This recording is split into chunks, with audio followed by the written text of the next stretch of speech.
អង្គុយចាំបងទាំងចិត្តសែនសាប់រសល់បងប្រែជាខ្វល់នឹងរឿងអ្នកផ្សេងក្រៅពីអូពីផ្អែមពីមុនឥឡូវបាត់អស់ពីដួងកោទុកឲ្យអូនស្ងួតសរងចាំក្តីមេត្តាពីបង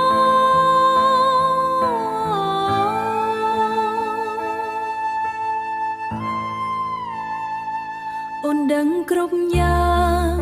តែអូនមិនចង់និយាយព្រោះខ្លាចក្តីសប្បាយដែលយើងធ្លាប់មានត្រូវរលាអូនខំលាក់ទុកការឈឺចាប់ដែលបងសាងរាយប៉ាយតែពេលនេះអូនហត់ណាស់ហត់នឹងការធ្វើមិនដឹងខ្វល់ពីអូនផងតួនអូននៅស្រឡាញ់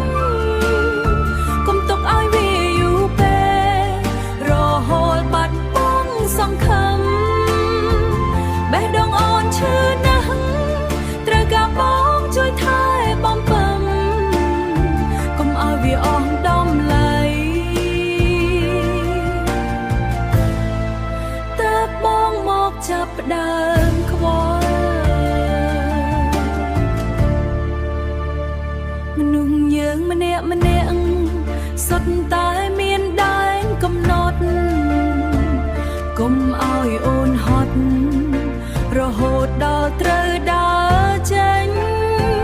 បើអងចិត្តហើយកុំធ្វើអូនឈឺចាប់វិញ